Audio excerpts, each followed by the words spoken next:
나보고 식모라니 미친 거 아니야? 식모 하나 잘 들였네.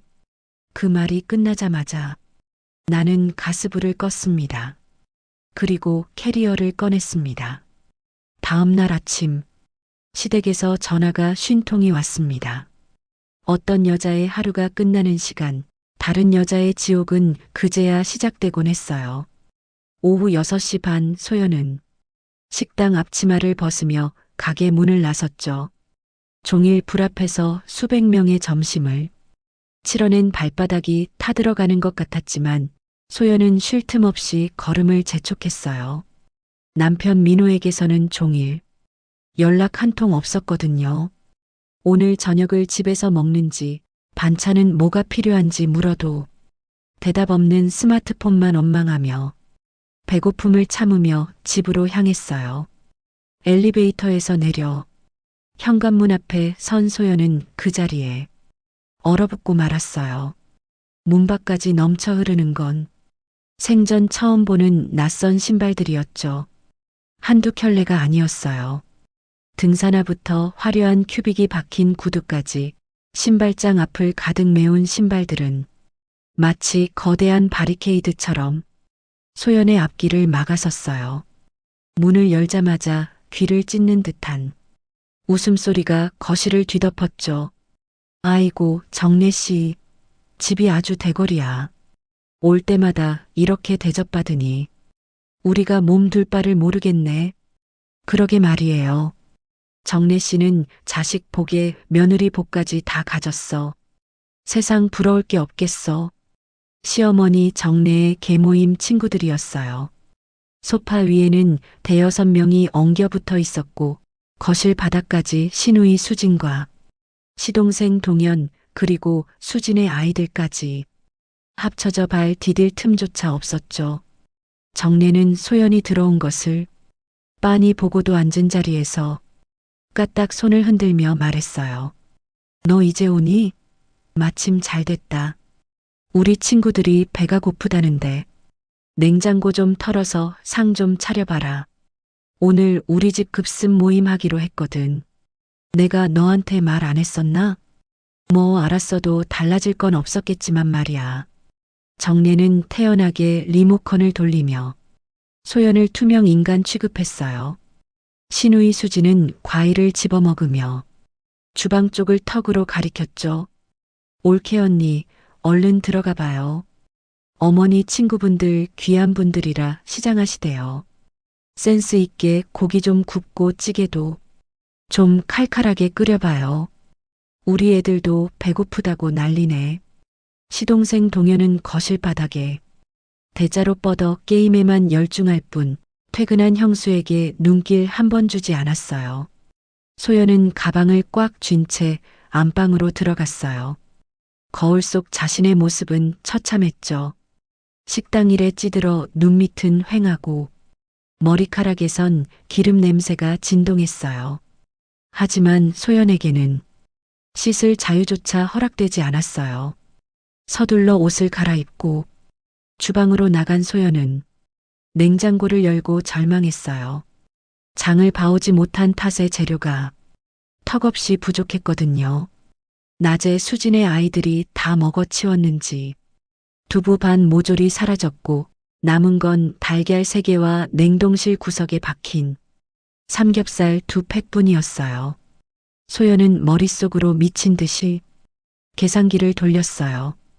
거실에 앉아있는 인간들만 무려 13명이었으니까요. 너 뭐하니?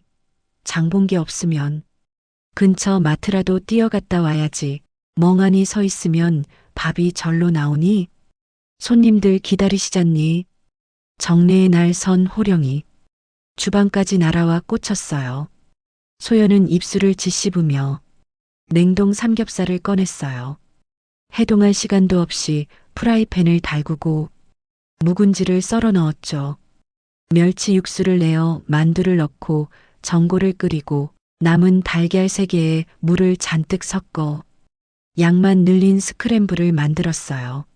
손마디가 쑤시고 어깨가 끊어질 것 같았지만 소연의 손은 기계처럼 움직였어요.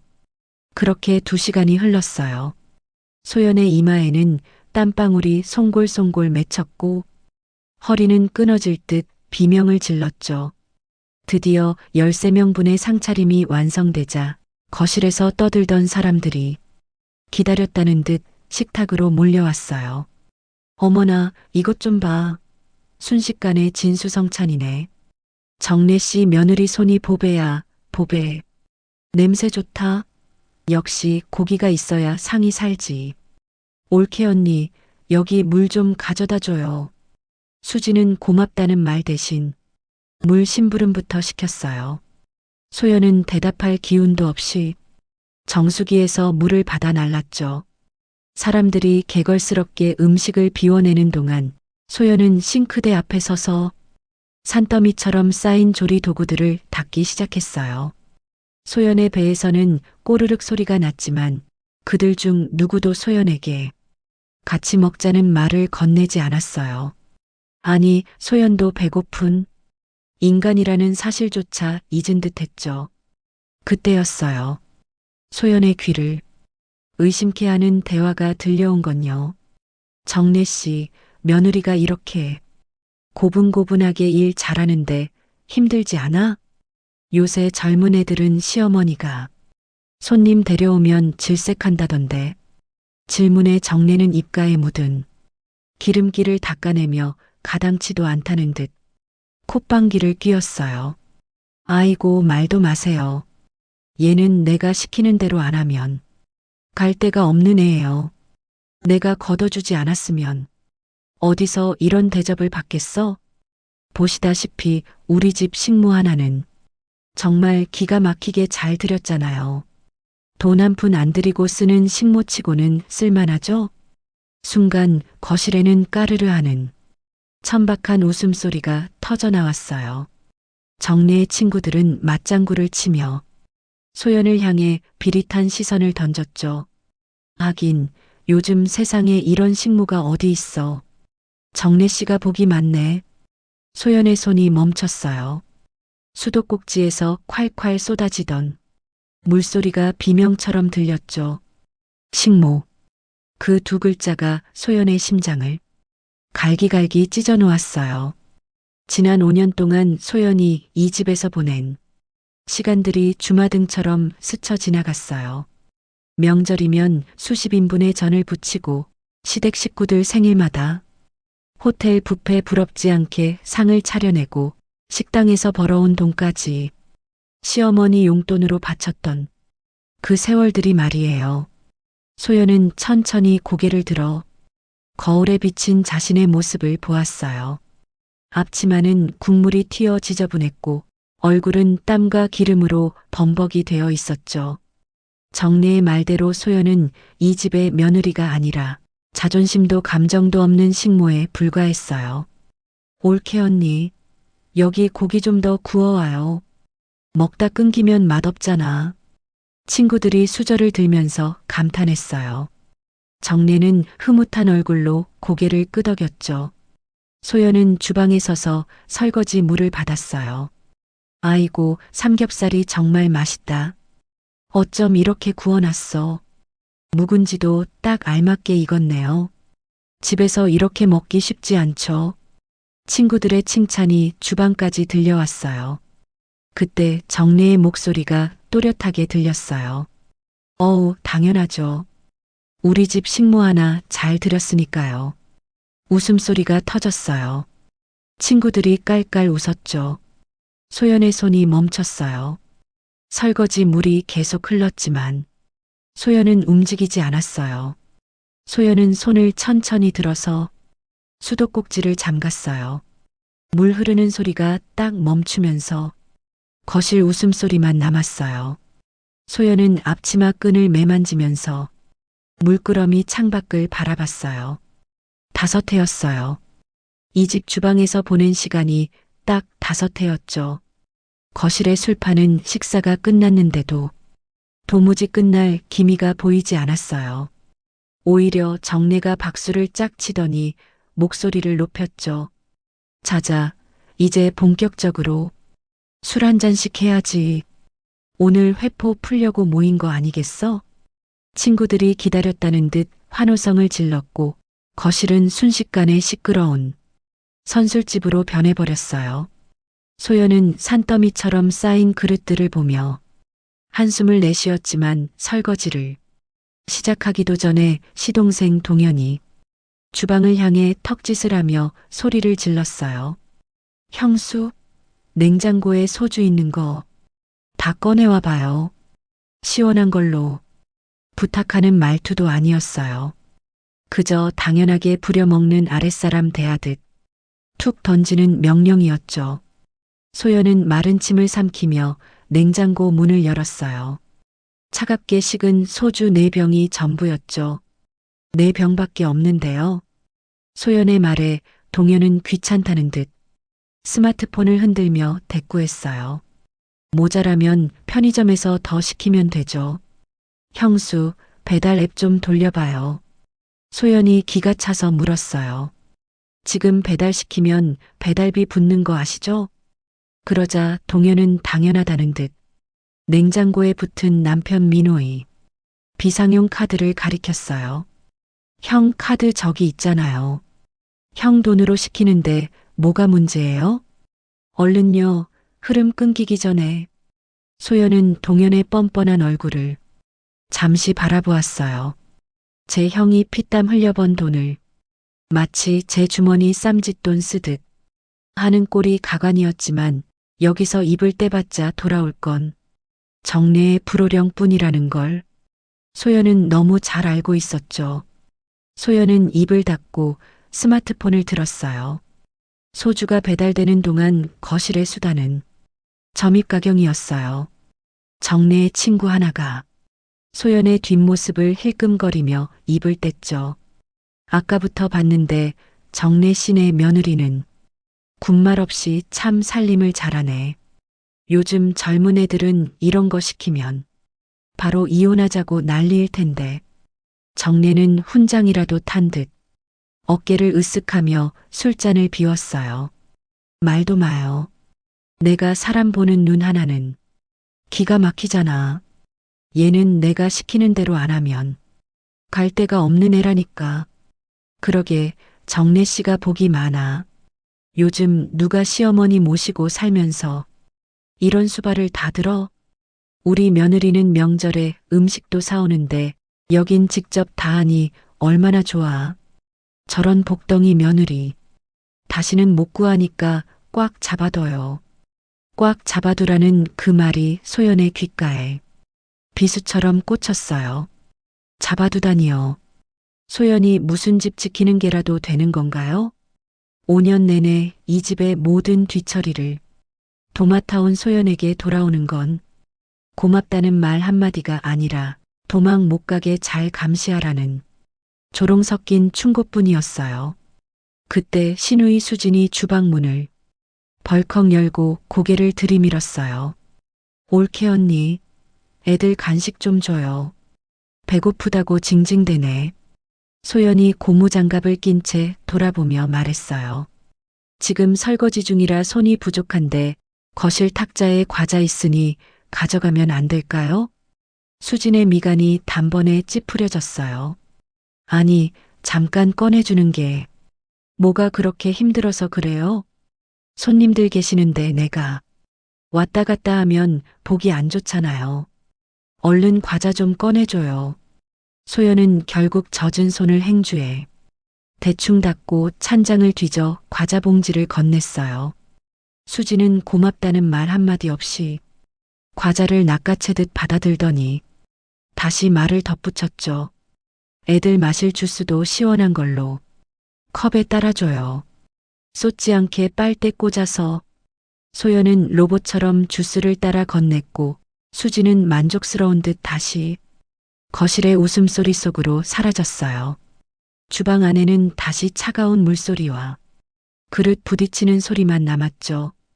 거실에서는 누군가 노래를 틀었는지 박수 소리가 터져 나왔어요. 마치 소연만 제외된 세상에서 자기들끼리 광란의 파티를 즐기는 것 같았죠. 2시간이 더 흐르고 밤이 깊어서야 손님들이 일어났어요. 정내의 단골 친구가 외투를 챙기며 한마디를 툭 던졌어요. 정내 씨, 오늘 원래 가려던 갈비집 문 닫아서 속상했을 텐데 덕분에 집에서 대접 잘 받고 가네. 소연의 손이 멈췄어요. 접시를 닦던 수세미가 바닥으로 툭 떨어졌죠. 정내가 아무렇지 않게 웃으며 대답했어요. 아유, 말도 마요. 원래 예약했던 갈비집이 오늘 내부 수리한다고 갑자기 문을 닫았지 뭐야. 갈 데가 없어서 급하게 우리 집으로 오긴 했는데 우리 식모가 손이 빨라서 다행이었지. 그러게 말이야. 오히려 갈비집보다 나았어. 며느리 솜씨가 좋아서 다들 대만족이라니까. 소연은 행주를 꽉 쥔 채 부르르 떨었어요. 원래 계획된 모임도 아니었죠. 외식하려고 모였다가 갈비집이 문을 닫으니 아무 연락도 없이 며느리를 식모 삼아 집으로 쳐들어온 거였어요. 소연이 퇴근해서 돌아올 시간에 맞춰서 마치 당연하다는 듯이 무료 급식소를 차린 거였죠. 만약 갈비집이 문을 열었더라면 소연은 오늘 이 모임이 있었는지조차 몰랐을 거예요. 정내는 친구들을 배웅하며 큰 소리로 웃었습니다. 다음에 또 와요.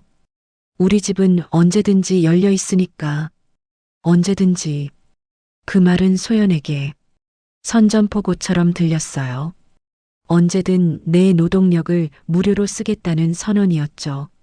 손님들이 나가고 정내와 수진, 동현만 남은 거실은 엉망진창이었어요. 술 냄새와 음식 냄새, 여기저기 흩어진 휴지 더미들까지. 수진이 아이들 가방을 챙기며 무심하게 말했어요. 올케 언니, 오늘 수고 좀 했네. 나갈게. 미안하다는 말은 끝내. 나오지 않았어요. 동현 역시 신발을 신으며 툭 한마디를 던졌죠. 형수, 오늘 안주 좋았어요. 다음에도 부탁해요. 소연은 대답하지 않았어요. 뜨거운 물을 틀어 손등 위로 흘려보냈죠. 살이 벌겋게 익어가는 통증보다 가슴 속에서 치밀어 오르는 분노가 더 뜨거웠으니까요. 정내는 피곤하다는 듯 기지개를 켜며 방으로 들어가다 멈춰서서 명령했어요. 설거지 다 끝내고 거실 바닥도 좀 깨끗하게 닦아놔라. 술 흘린 거 끈적거리면 내일 아침에 기분 잡치니까. 쾅 하고 방문이 닫히는 소리가 들렸어요. 소연은 어둠이 내려앉은 창밖을 보며 눈을 감았어요. 지난 5년 동안 이 집의 그림자로 살아온 세월이 쓰레기처럼 느껴졌죠. 식모라. 그래요, 식모가 뭔지 제대로 보여드릴게요. 소연의 눈빛이 차갑게 가라앉았어요. 이제 이 집에서의 마지막. 설거지가 끝나가고 있었죠. 바닥을 다 닦고 나서 거실 시계를 보니 밤 11시가 훌쩍 넘어 있었어요. 소연은 거실 불을 끄며 자신의 손을 내려다보았죠. 하루 종일 뜨거운 물과 세제에 담겨있던 손가락 끝은 하얗게 불어 터져 쭈글쭈글해져 있었어요. 백반집에서 지옥 같은 6시간, 그리고 집에 돌아와 시어머니 친구들의 수발을 드느라 보낸 4시간. 오늘 하루 소연의 손이 물밖에 머물렀던 시간이 단 1시간이라도 있었을까 싶어 서글픔이 밀려왔어요. 무거운 몸을 이끌고 침대에 누웠지만 옆자리의 남편 민호는 이미 세상을 다 잊은 듯 코를 골며 깊은 잠에 빠져 있었죠. 오늘 모임 내내 거실 한 구석에 끼어 앉아 제 어머니 친구들이 주는 술잔을 받아 먹으며 낄낄거리더니 소연이 설거지 지옥에 빠져 있는 동안 먼저 방으로 쏙 들어와 버린 거예요. 수고했다는 위로 한마디, 미안하다는 눈길 한 번 없었죠. 소연은 어둠 속에서 천장을 바라보다가 타들어가는 가슴을 누르며 겨우 눈을 감았어요. 하지만 평온한 휴식은 소연에게 허락되지 않았어요. 다음 날 아침 8시 시끄러운 소리에 소연은 소스라치게 놀라 일어났죠. 문을 열자마자 보인 건 완벽하게 메이크업을 마치고 세련된 정장 차림을 한 신우이 수진이었어요. 양손에는 아직 잠덜 깬 아이 둘을 하나씩 끼고 서 있었죠. 어젯밤 거실에서 과자 부스러기를 흘리며 소연을 부려먹던 바로 그 조카들이었어요. 올케 언니, 자고 있었나 보네? 어쩌나 오늘 어린이집 휴원이래. 공지가 어제 저녁에 갑자기 떴지 뭐야. 소연은 까치집이 된 머리를 만지며 황당한 얼굴로 수진을 바라봤어요. 휴원이라고요? 갑자기 그게 무슨... 글쎄 말이야. 나도 당황스러워 죽겠어. 어쩌겠어. 오늘 하루만 언니가 좀 봐줘요. 급하게 맡길 데가 여기밖에 없네. 수지는 대답을 기다리지도 않고 아이들의 손을 놓으며 거실 안으로 밀어 넣었어요.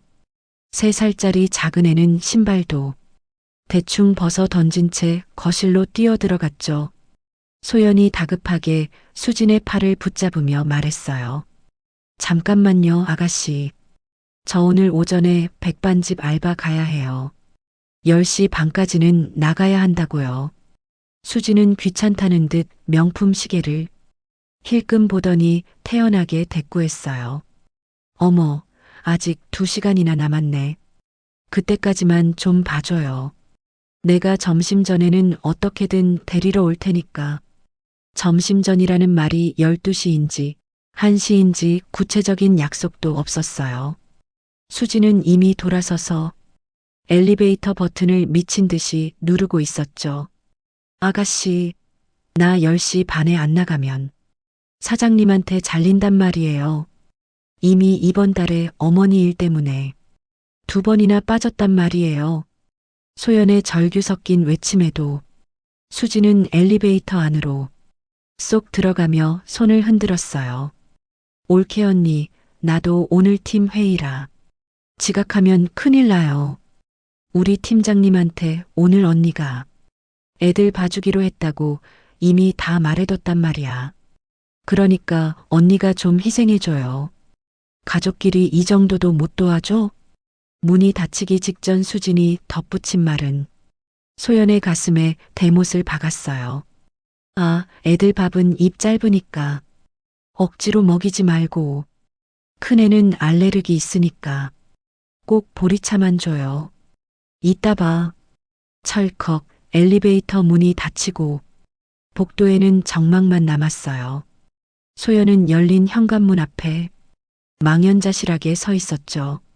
안에서는 이미 큰 조카가 장난감통을 거꾸로 뒤엎는 소리가 들렸고 작은 조카는 TV 리모컨을 던지며 울음을 터뜨리고 있었어요. 소연은 떨리는 손으로 백반집 사장님께 문자를 보냈어요. 죄송하다고 집안에 급한 사정이 생겨서 오늘 도저히 못 나갈 것 같다는 내용이었죠. 1분도 안 되어 답장이 왔어요. 소연 씨, 미안하지만 우리 집도 장사하는 곳이야. 이렇게 자꾸 펑크 내면 곤란해. 내일부터는 다른 사람 알아볼게. 라는 차가운 통보였죠. 소연은 휴대폰을 바닥에 내려놓고 얼굴을 감싸쥐었어요. 시댁 식구들의 뒤처리를 하느라 소연의 소중한 일자리까지 쓰레기통에 처박힌 꼴이었으니까요. 아이들을 돌보는 일은 고문과 다름없었어요. 5살, 3살 연년생 조카들은 잠시도 가만히 있지 않았죠. 큰애가 블록을 쌓으면 작은애가 무너뜨리고 작은애가 울면 큰애가 덩달아 고래고래 소리를 질렀어요.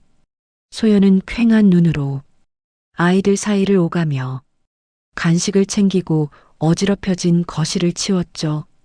그런데 11시쯤 되었을 때 평소 극성이던 작은 조카가 소연의 품으로 파고들며 웅얼거렸어요.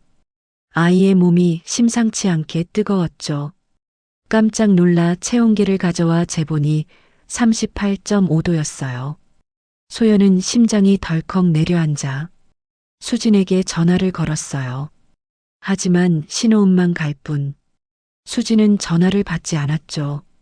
급한 마음에 문자를 남겼어요. 애기열이 38.5도예요. 빨리 와서 병원 데려가야 할 것 같아요. 하지만 수진에게선 감감무소식이었죠. 소연은 결국 아픈 작은 조카를 들쳐업고 큰 조카의 손을 꼭 잡은 채 집을 나섰어요.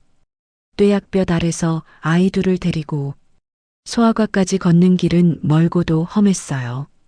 작은 조카는 신음하며 소연의 어깨에 얼굴을 묻었고 뜨거운 체온이 소연의 등줄기를 타고 그대로 전해졌죠.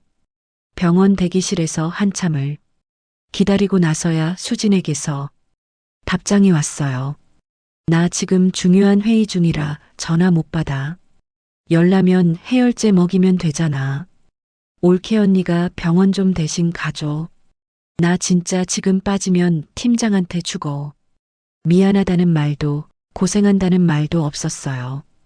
그저 자신의 안위와 직장 생활이 소연의 삶보다 수만 배는 중요하다는 오만한 태도뿐이었죠. 진료실에서 의사는 편도가 심하게 부었다며 해열제와 항생제를 처방해 주었어요. 소연은 제 돈으로 병원비와 약값을 결제하고 다시 아이들을 데리고 집으로 돌아왔어요. 약을 먹은 작은 조카가 겨우 잠들자 소연은 소파에 털썩 주저앉았어요. 옆에 앉아있던 큰 조카가 소연의 얼굴을 빤히 올려다보며 물었죠. 숙모, 동생 많이 아파? 숙모는 왜 울어? 소연은 그제야 자신의 뺨이 축축하게 젖어 있다는 걸 깨달았어요. 억울함과 분노, 그리고 스스로가 너무나 한심해서 멈추지 않는 눈물이었죠. 아니야, 숙모 안 울어. 눈에 먼지가 들어가서 그래. 소연은 아이의 머리를 쓰다듬으며 창밖을 보았어요. 오늘 하루 벌어야 할 일당은 날아갔고 돌아온 건 신우이의 뻔뻔한 명령과 아픈 조카의 병수발뿐이었죠. 하지만 무엇보다 소연을 절망하게 만든 건 이 모든 상황을 당연하게 여기는 이 집구석 인간들의 태도였어요. 내가 언제까지 당신들 소모품으로 살 줄 알아? 소연은 입술을 꽉 깨물었어요. 이제 결단의 시간이 다가오고 있었어요. 이 무례하고 모렴치한 집안에 남겨진 마지막 정조차 차갑게 식어버린 순간이었죠. 신우이 수진이 조카들을 데리러 온 건 해가 완전히 뉘엿뉘엿 저문 저녁 6시가 넘어서였어요. 현관문에 들어서자마자 수진은 고맙다는 인사는커녕 소파에 늘어져 자고 있는 작은 조카의 이마를 툭 치듯 짚어보더니 건조하게 내뱉었죠. 어머, 열 다 내렸네. 거봐요. 해열제 먹이고 한숨 재우면 금방 나을 걸 가지고 사람 일하는데 그렇게 전화를 해대고 그래요. 깜짝 놀랐잖아요. 소연은 기가 막혀 헛웃음조차 나오지 않았어요.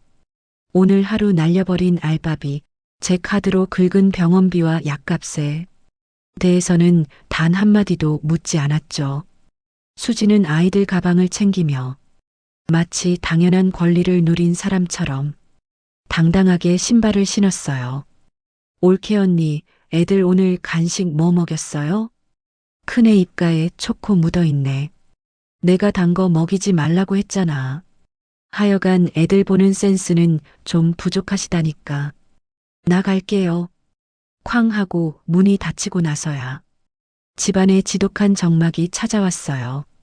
소연은 거실 바닥에 굴러다니는 장난감들과 과자 부스러기를 치우며 오늘 하루를 곱씹어 보았죠. 수입 0원, 지출 5만 원, 그리고 자존심은 바닥까지 짓밟힌 하루. 숫자로 따져보니 소연은 오늘 이 집의 식물을 넘어 돈까지 갖다 바치는 유급 파출부보다 못한 존재였다는 사실이 뼈아프게 다가왔어요. 다음 날 아침 소연은 무거운 몸을 일으켜 냉장고를 열었어요. 엊그제 13명의 입을 채우느라 거덜난 냉장고는 처참할 정도로 텅 비어 있었죠. 남편 민호는 출근길에 식탁 위에 제 카드 한 장을 툭 던져놓고 나갔어요. 장 좀 봐나. 먹을 게 하나도 없더라.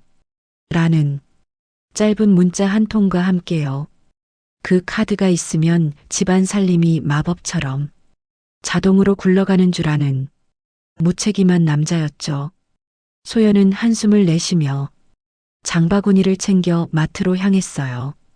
마트에서 1시간 넘게 씨름하며 국거리 소고기, 두부, 달걀, 신선한 채소들을 한가득 담았어요. 민호 한 사람을 위한 장이 아니라 언제 예고 없이 들이닥칠지 모르는 시댁 식구들까지 계산에 넣어야 하는 고단한 장복이었죠. 묵직한 장바구니를 양손에 나눠들고 낑낑거리며 엘리베이터에서 내린 소연은 현관문 앞에 서는 순간 심장이 덜컥 내려앉았어요. 현관문이 활짝 열려 있었거든요. 도둑이라도 든 건가 싶어 앞치마 주머니 속 휴대폰을 꽉 쥐고 조심스레 안으로 발을 들였어요. 그런데 안에서 들려오는 건 거친 남자들의 웃음소리와 경쾌한 음악소리였죠. 야, 이거 김치찌개 대박인데? 형수님이 요리 좀 하시나 봐? 말해 뭐해? 우리 형수 손맛 하나는 끝내준다니까.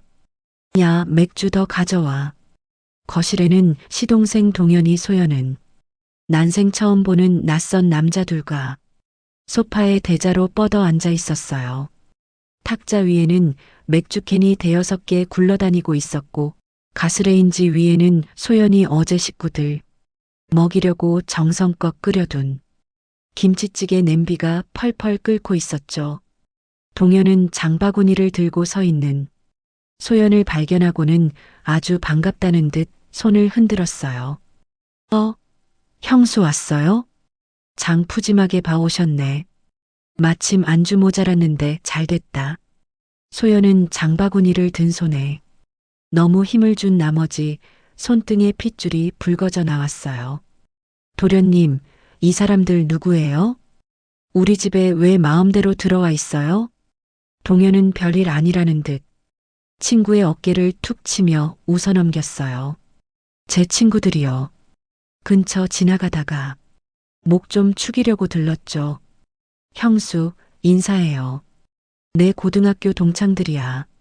소파에 기대 앉아 있던 남자 중 하나가 이쑤시개를 입에 문 채 소연을 위아래로 훑으며 건성으로 고개를 까딱였어요.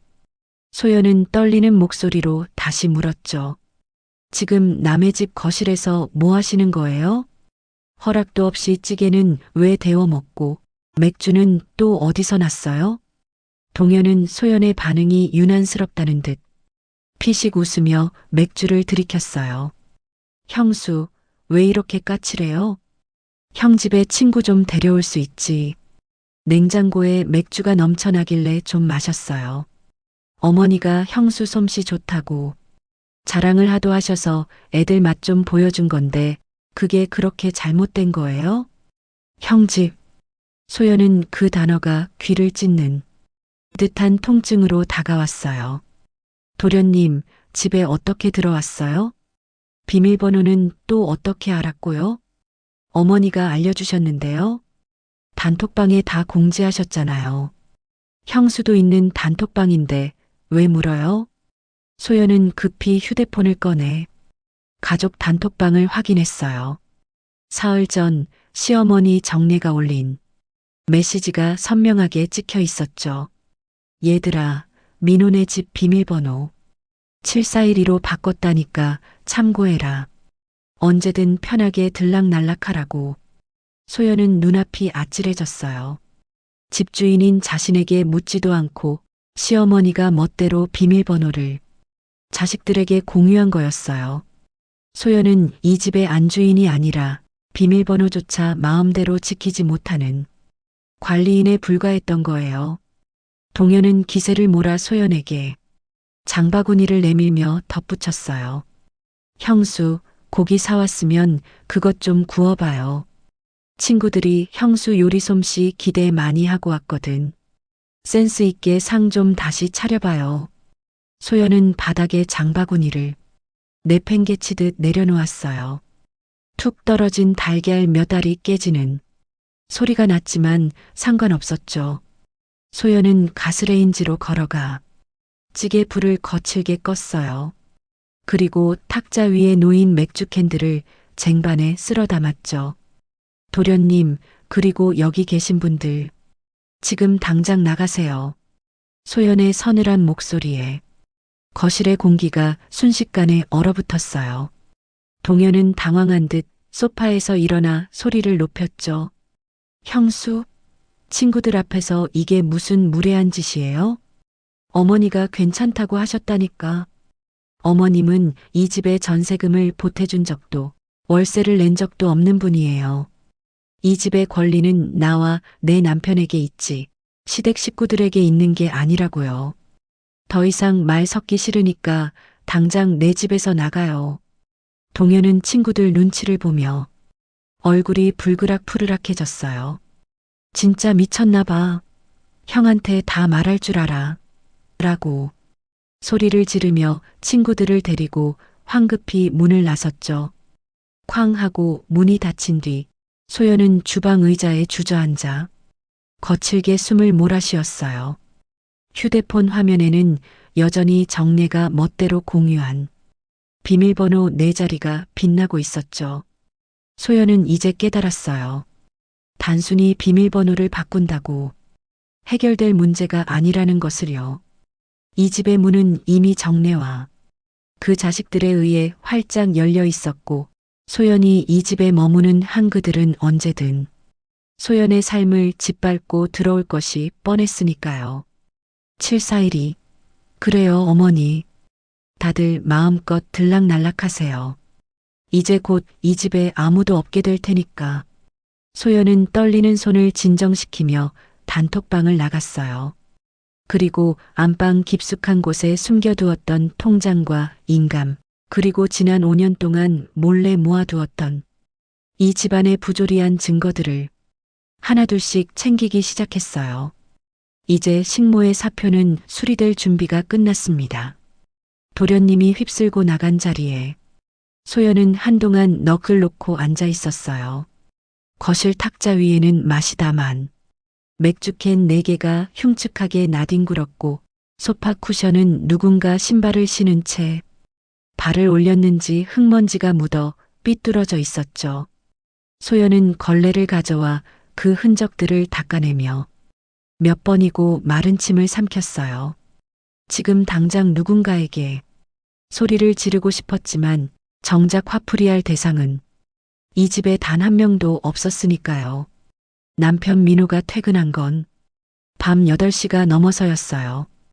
현관에 들어서자마자 넥타이를 거칠게 풀더니 아내의 안색은 살피지도 않고 소파에 몸을 던졌죠. 그의 첫 번째 행동은 역시나 스마트폰을 켜는 것이었어요. 주방에서 그 모습을 지켜보던 소연의 눈에 민호의 얼굴 위로 반사되는 푸르스름한 액정빛이 보였어요. 저 표정, 소연은 너무나 잘 알고 있었어요. 코인 시세를 확인할 때만 나오는 특유의 집착 어린 눈빛이었거든요. 그래프가 오를 때는 입가가 실룩거리고 내릴 때는 미간이 깊게 패죠. 오늘은 미간에 골이 깊은 걸 보니 상황이 좋지 않은 모양이었어요. 소연은 애써 감정을 억누르며 밥상을 차리고 입을 열었어요. 오늘 도련님이 친구들 데리고 예고도 없이 왔었어요. 응, 그랬다며. 민호는 건성으로 대답하며 시선을 폰에 고정했어요. 소연은 국그릇을 식탁에 탁 소리 나게 내려놓으며 다시 말했죠. 어머님이 단톡방에 우리 집 비밀번호를 올리셨더라고요. 도련님은 그걸 보고 들어온 거고요. 내가 힘들게 끓여놓은 찌개, 친구들이랑 다 퍼먹고 냉장고, 맥주까지 싹 비우고 갔는데 이거 그냥 넘어갈 일 아니지 않아요? 아, 동현이가 원래 좀 덜렁대잖아. 가족끼리 좀 먹은 거 가지고 뭘 그렇게 예민하게 굴어. 그냥 둬. 그냥 두라는 말.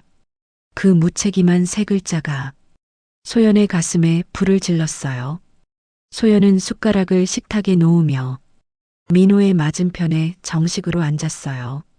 민호 씨, 나 지금 그냥 두라는 말 들으려고 이 얘기 꺼낸 거 아니에요. 당장 오늘 밤에 비밀번호부터 바꿔야겠어요. 뭐, 비밀번호를 왜 바꿔? 엄마가 알려준 건데 그걸 바꾸면 엄마 기분이 어떻겠어. 노인네 괜히 자존심 건드려서 나만 중간에서 힘들게 하지 마. 민호가 짜증스럽게 한숨을 쉬며 수저를 들었어요. 소연은 밥을 한 술도 뜨지 않은 채 그를 똑바로 쳐다봤죠. 민호 씨가 힘든 거요? 내가 지난 5년 동안 입 다물고 참아온 게 당신 힘들까 봐서였어요. 그런데 이제 나도 한계예요. 시댁 식구들이 우리 집을 자기들 아지트처럼 쓰는데 여기가 우리 집이에요? 아니면 동네 공원이에요? 한계면 어쩔 건데. 다들 그렇게 살아. 당신만 유난 떨지 좀 마. 민호의 말투는 지독하리만큼 무심했어요. 소연은 떨리는 숨을 고르고는 본론을 꺼냈죠. 생활비 얘기도 좀 하죠. 이번 달 내 카드 명세서 봤어요? 당신 어머니 친구들 대접한 비용, 조카 병원비랑 약값, 오늘 도련님이 축낸 것까지 다 내 카드에서 나갔어. 당신 카드는 왜 벌써 한도 초과라고 뜨는 건데? 민호의 숟가락이 멈칫했어요. 그는 당황한 기색을 숨기며 국을 한 모금 마셨죠. 그게 이번 달에 좀 쓸 데가 있어서 그래. 쓸 데 어디요? 혹시 또 코인이에요? 민호는 대답 대신 반만 꾸역꾸역 입에 넣었어요. 그 침묵이 긍정이라는 걸 소연은 직감했죠. 얼마나 넣었어요? 얼마 안 돼. 금방 복구될 거야. 얼마냐고 묻잖아요. 소연의 고함에 민호가 숟가락을 식탁에 내던지듯 내려놨어요. 300. 그래, 300 좀 넣었다. 지금 시세가 일시적으로 빠진 거라. 다시 오르면 생활비 2배로 줄 수 있어. 요즘 이 판에 안 들어오면 바보 소리 듣는 거 몰라. 소연은 뒷목이 당기는 통증을 느꼈어요. 300만 원요? 민호 씨, 지금 우리 집 관리비도 내가 백반집 알바해서 낸 거 알아요? 당신 어머니 병원비랑 약값도 내 비상금 털어서 냈다고. 그 돈이 하늘에서 떨어진 줄 알아? 왜 자꾸 소리를 질러? 엄마가 아프다는데 자식이 그 정도도 못해? 그리고 당신 알바하는 거, 그거 그냥 전업주부들이 소일거리 삼아 용돈 벌이하는 거잖아. 그걸 가지고 생색 좀 내지 마. 소연은 순간 할 말을 잃고 멍하니 민호를 바라봤어요. 용돈 벌이라고요? 내가 오전 내내 식판 나르고 허리 끊어지게 일해서 가져오는 70만 원이 당신 눈에는 그냥 소일거리로 보여요? 그 돈 없으면 이번 달 가스비도 못 냈어. 아, 알았으니까 그만 좀 해. 귀 아파 죽겠네. 돈 몇 푼 번다고 유세 떠는 것도 정도가 있지. 민호는 다시 폰을 들고 코인 그래프를 들여다봤어요.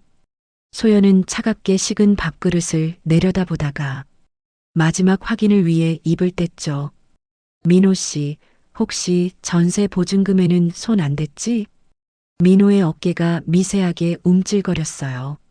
그는 차마 소연의 눈을 마주치지 못한 채 기어들어가는 목소리로 대답했죠. 조금, 아주 조금만 가져다 썼어. 확신이 있어서 그런 거야.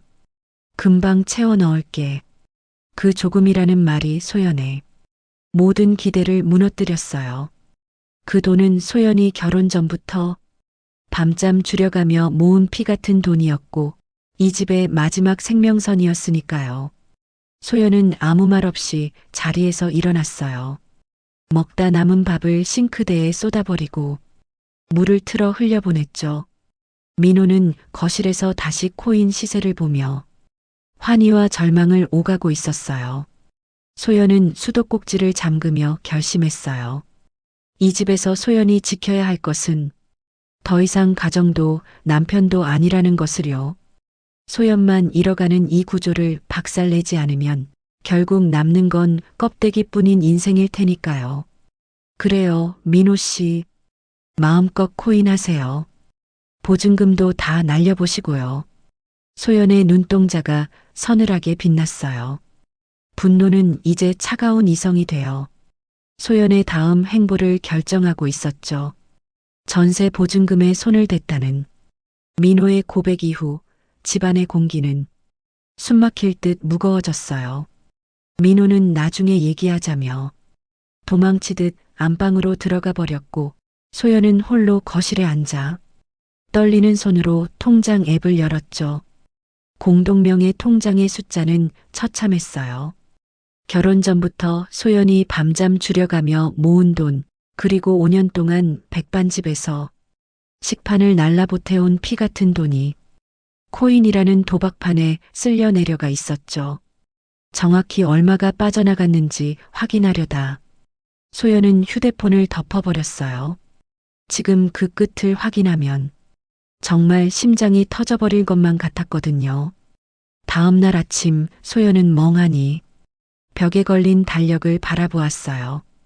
빨간 동그라미가 쳐진 오늘, 바로 소연의 39번째 생일이었죠. 작년 생일에는 백반집 사장님이 따뜻한 미역국 한 그릇을 챙겨주며 고생 많다고 다독여줬던 기억이 났어요. 하지만 올해 소연의 생일 아침은 지독하리만큼 고요했죠.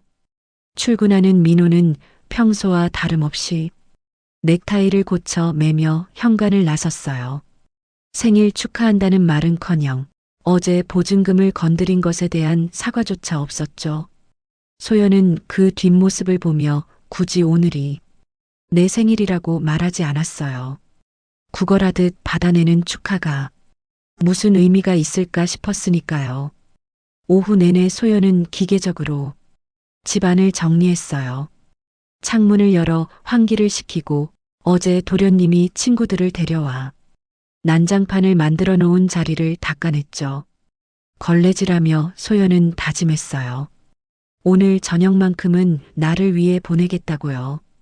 작은 케이크 하나 사고 정성껏 미역국을 끓여서 나 자신에게 수고했다고 말해주고 싶었죠. 마트에서 딸기가 앙증맞게 올라간 작은 케이크를 하나 샀어요. 혼자 먹기에 딱 좋은, 남기지 않아도 될 작은 사이즈였죠. 미역 한 봉지도 장바구니에 담았어요. 집에 돌아와 케이크를 냉장고 깊숙이 넣어두고 미역을 물에 불리기 시작했을 때 불길한 벨소리가 정막을 깨뜨렸어요. 시어머니 정내였어요.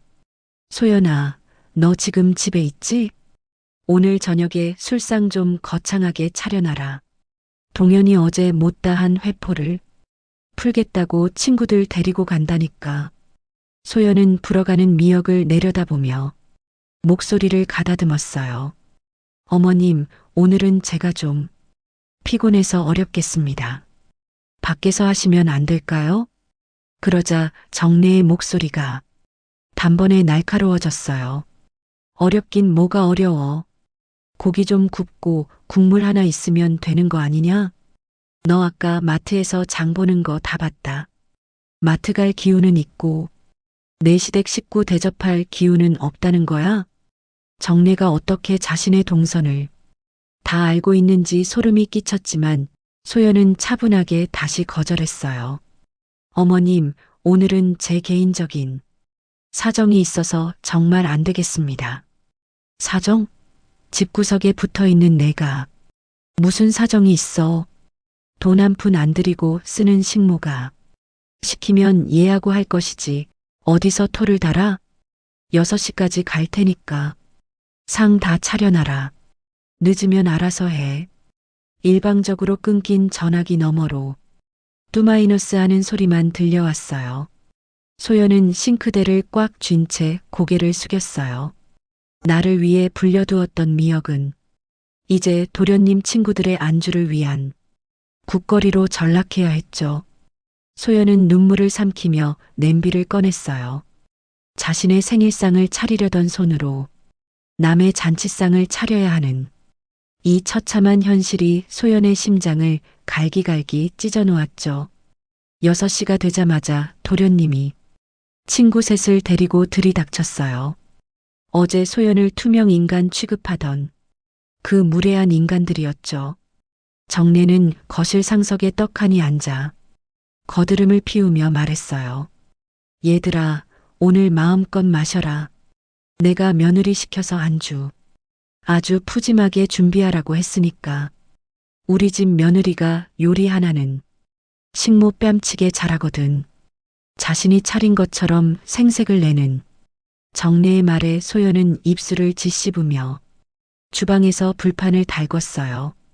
지글지글 고기가 익어가는 소리와 함께 기름이 손등에 튀었지만 소연은 아픔조차 느끼지 못했어요.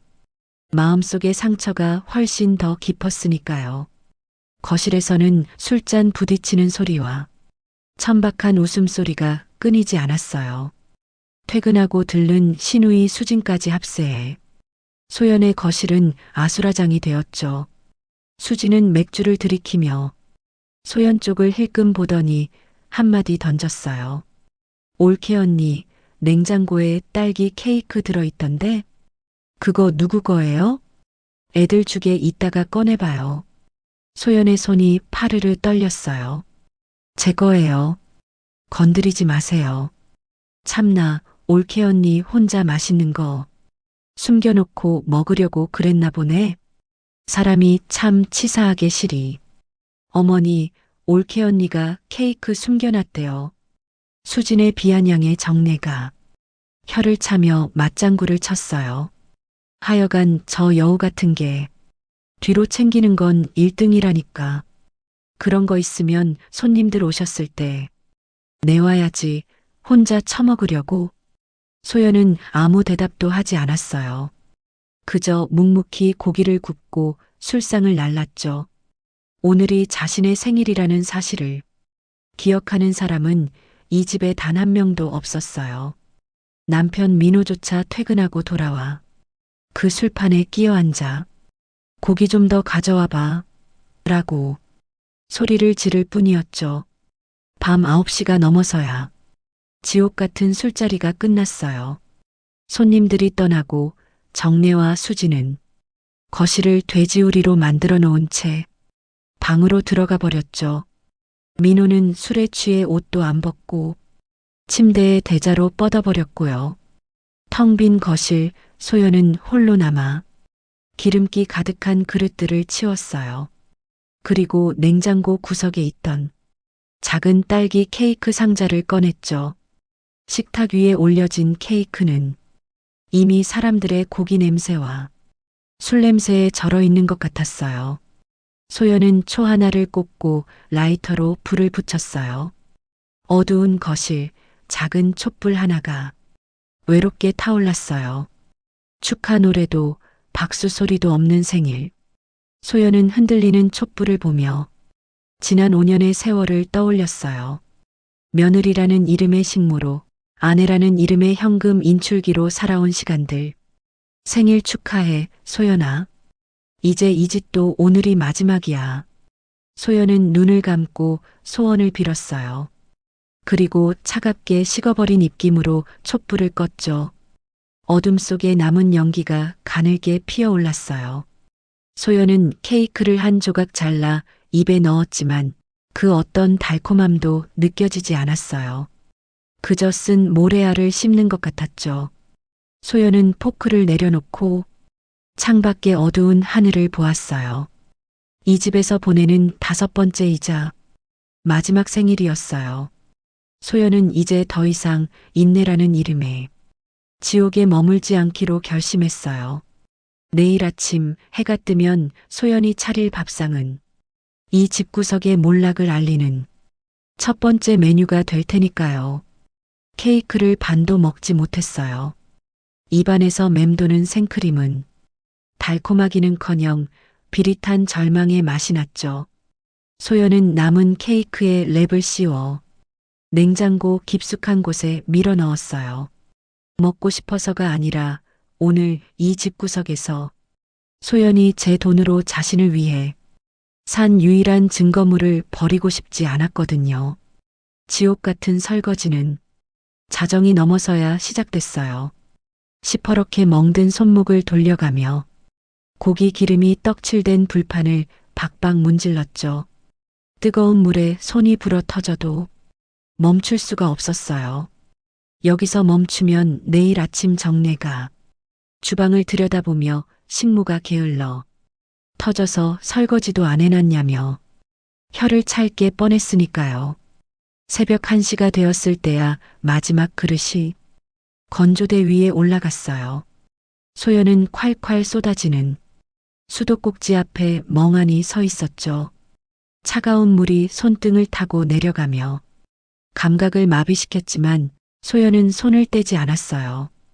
그 서늘한 감각만이 미쳐버릴 것 같은 머릿속을 간신히 붙잡아주고 있었거든요. 그때였어요. 손끝에서 시작된 미세한 떨림이 팔꿈치를 타고 온몸으로 번지기 시작했죠. 추워서가 아니었어요. 5년 동안 이 주방에 저당 잡혔던 영혼이 비명을 지르는 소리였어요. 소연은 젖은 손으로 싱크대에 가장자리를 꽉 움켜쥐었어요. 5년. 여기서 내 30대가 다 타버렸네. 이 가스레인지 앞에서 몇 번이나 국을 끓이고 이 냄비에 몇 인분의 밥을 안쳤는지 셀 수도 없었어요. 정내에 우리 집 식모 잘 들였다는 조롱을 들으면서도 소연은 웃으며 고기를 구웠죠. 조카 병원비를 제 카드로 긁으면서도 참았고 도련님 친구들이 제 집 안방처럼 드나드는 걸 보면서도 인내했어요. 하지만 오늘 혼자 촛불을 끄던 그 정적 속에서 소연의 인내심은 가루가 되어 흩어졌어요. 소연은 가스레인지를 뚫어지게 바라보았어요. 불은 꺼져 있었죠. 소연은 홀린 듯 손을 뻗어 밸브를 하나씩 만져보았어요. 왼쪽, 가운데, 오른쪽. 5년 동안 단 하루도 빠짐없이 잠자기 전 확인하던 그 습관이었어요.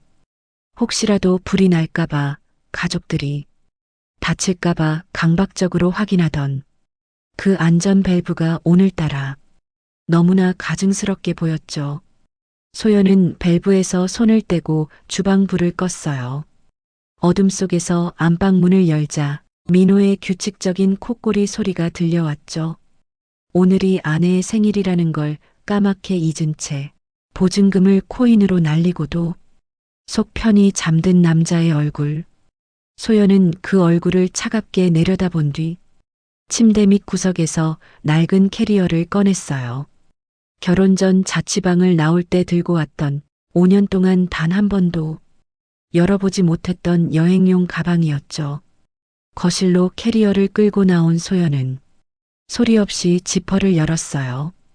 텅 빈 가방 속으로 소연의 짐들이 하나둘 담기기 시작했어요. 급하게 챙기는 게 아니었어요. 이미 3달 전부터 머릿속으로 수십 번 연습해온 탈출 시나리오였으니까요. 사실 소연은 정내가 식모라고 대놓고 부르기 전부터 준비하고 있었어요. 부동산 앱을 뒤져 역에서 10분 거리에 깨끗한 원룸을 저장해뒀고 민호가 손댈 수 없는 개인 통장에 백반집 알바비를 악착같이 모아 계약금도 마련해뒀죠. 민호가 공동 통장에 보증금을 날리는 동안 소연은 제 인생의 보증금을 따로 쌓아오고 있었던 거예요. 민호 씨, 당신이 날린 건 돈이지만 내가 버리는 건 당신 인생이야. 소연은 캐리어 안에 가장 아끼던 니트 한 벌과 속옷 그리고 비상금을 챙겨 넣었어요.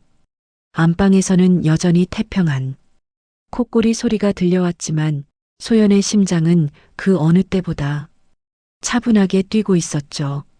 지퍼를 닫으려다 말고 소연은 다시 냉장고로 걸어갔어요.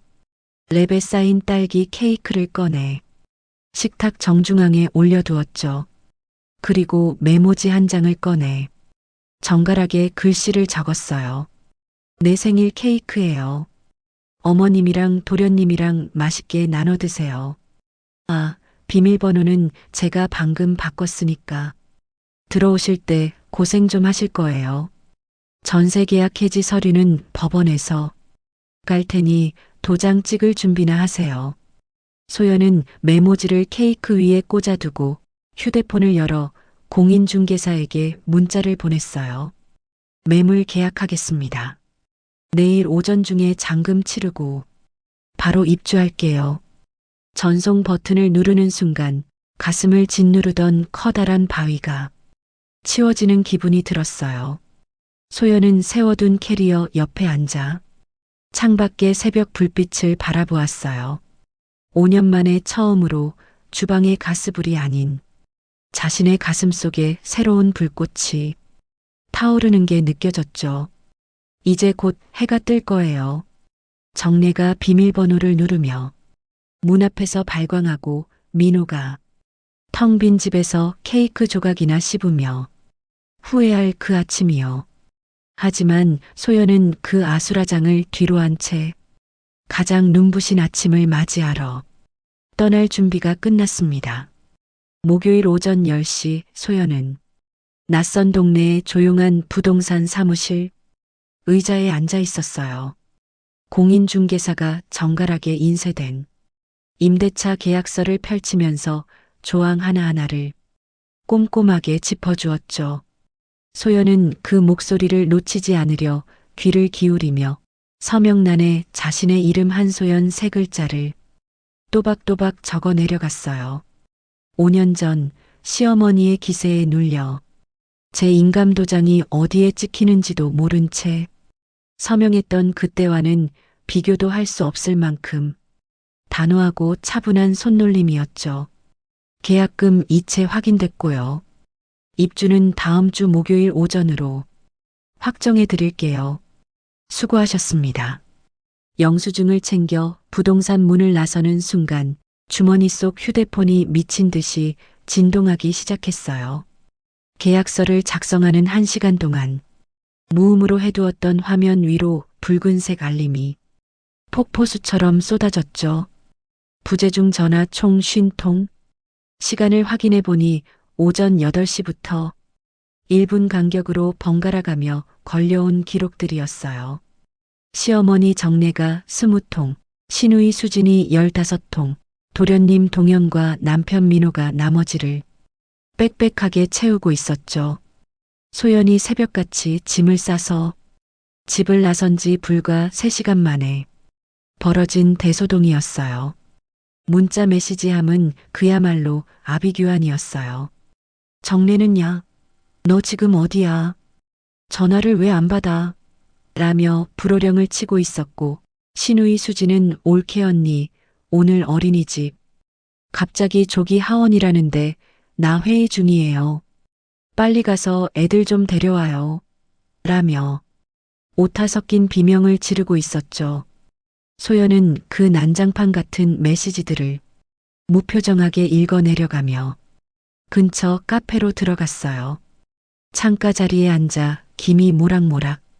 나는 아메리카노를 한 모금 마셨을 때 다시 정래의 전화가 걸려왔어요. 소연은 이번엔 피하지 않고 버튼을 눌러 전화를 받았죠. 아, 너 지금 제정신이야? 아침부터 전화를 왜 이따위로 안 받아? 너 지금 어디야? 집구석을 이 꼴로 해놓고 어딜 기어나간 거야?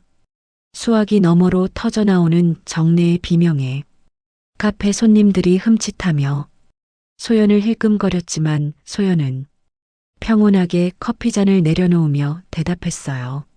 나와 있어요. 어머님, 저 오늘부터 아침 안 차려요. 뭐, 안 차려?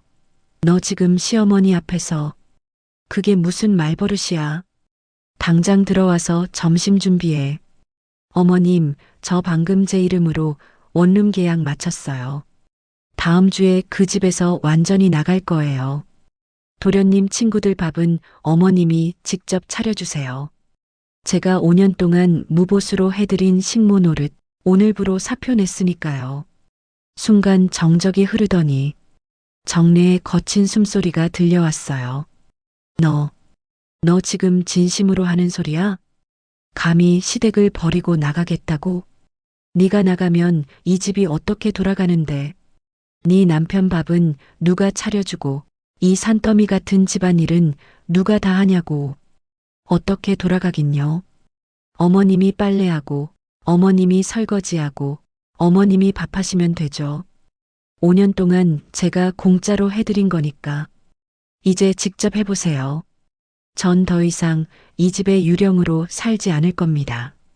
소연은 그대로 전화를 끊고 정례의 번호를 차단 목록에 올렸어요. 그러자 1분도 안 되어 신우이 수진에 전화가 울려 퍼졌죠. 소연은 한숨을 내쉬며 두 번째 전화를 받았어요. 올케 언니, 지금 엄마한테 무슨 망언을 한 거예요? 나 지금 회사에서 애들 때문에 눈치 보여 죽겠는데 빨리 집으로 가서 애들 좀 데려와요. 어린이집 선생님이 애들 열난다고 연락 왔단 말이야. 지금 제정신이에요? 아가씨, 본인 아이들은 본인이 챙기세요. 난 이제 아가씨네 무급파출부 아니에요. 5년 동안 가족이라는 이름으로 내 노동력 등쳐먹었으면 고마운 줄 알아야지. 어디서 명령질이에요? 회사에서 잘리든 말든 그건 본인 사정이고요.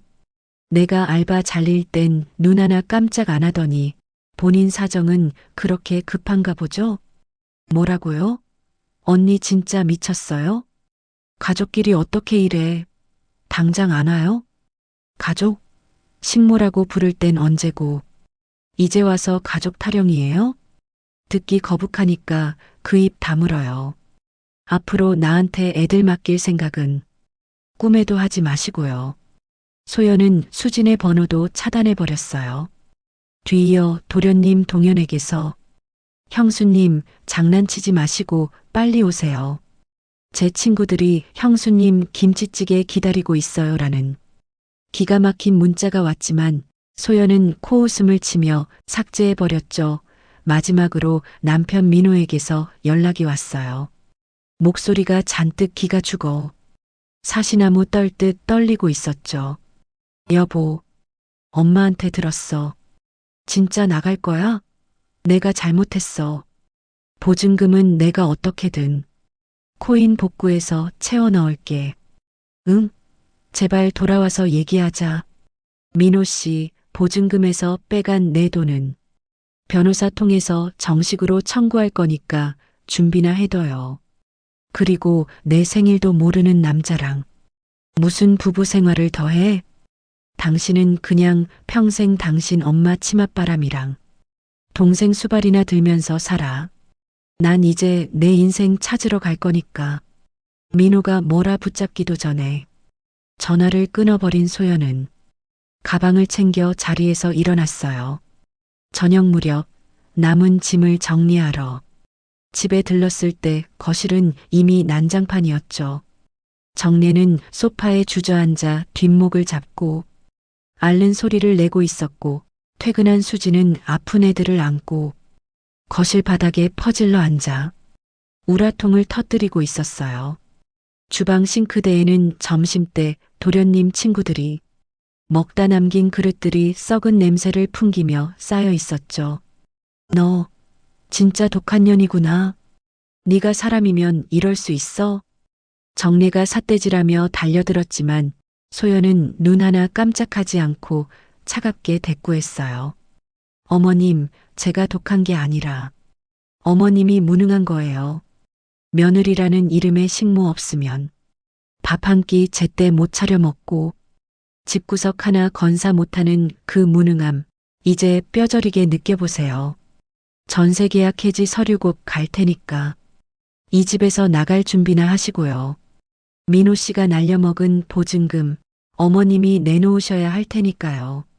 소연은 안방으로 들어가 어젯밤 싸두었던 캐리어를 끌고 나왔어요. 뒤에서 민호가 무릎을 꿇고 바짓가랑이를 붙잡으며 한 번만 기회를 줘 라고 울먹였지만 소연은 거칠게 발을 빼냈죠. 현관문을 열고 나서는 소연의 등 뒤로 정례의 악다구니와 수진의 비명이 아파트 복도를 가득 메웠어요. 하지만 소연은 단 한 번도 뒤를 돌아보지 않았어요. 엘리베이터 거울에 비친 소연의 얼굴은 5년 만에 처음으로 환하게 빛나고 있었죠. 이제 더 이상 누군가의 그림자도 이름 없는 식모도 아닌 한소연으로서의 첫 번째 독립기념일이었으니까요. 소연은 가벼워진 발걸음으로 자신의 진짜 집을 향해 당당히 걸어 나갔어요. 여러분, 오늘 소연의 사연 어떻게 보셨나요? 5년이라는 긴 시간 동안 며느리라는 이름 뒤에 숨겨진 식모의 삶을 견뎌온 그녀의 결단이 참 가슴 아프면서도 시원하지 않으신가요? 작가인 제 입장에서 이 사연을 다듬으며 가장 크게 느낀 교훈은 바로 호의가 계속되면 권리인 줄 안다는 무서운 진실이었어요. 가족이라는 울타리는 서로를 아끼고 보듬을 때 의미가 있는 것이지 한 사람의 희생을 당연하게 여기며 갈아넣는 곳이 되어서는 안 됩니다. 소연이 마지막에 내디딘 발걸음은 단순히 집을 나가는 가출이 아니라 잃어버린 자기 자신을 찾아가는 당당한 독립선언이었죠. 나를 아끼지 않는 사람들에게 내어주는 에너지를 이제는 오롯이 나를 위해 쓰시길 바랍니다. 소연의 앞날에 행복만 가득하길 진심으로 응원합니다. 오늘 사연이 여러분께 작은 위로와 통쾌함을 드렸다면 구독과 좋아요 꼭 부탁드려요.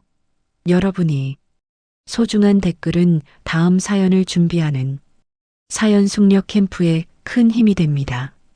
여러분의 생각은 어떠신지 자유롭게 남겨주세요.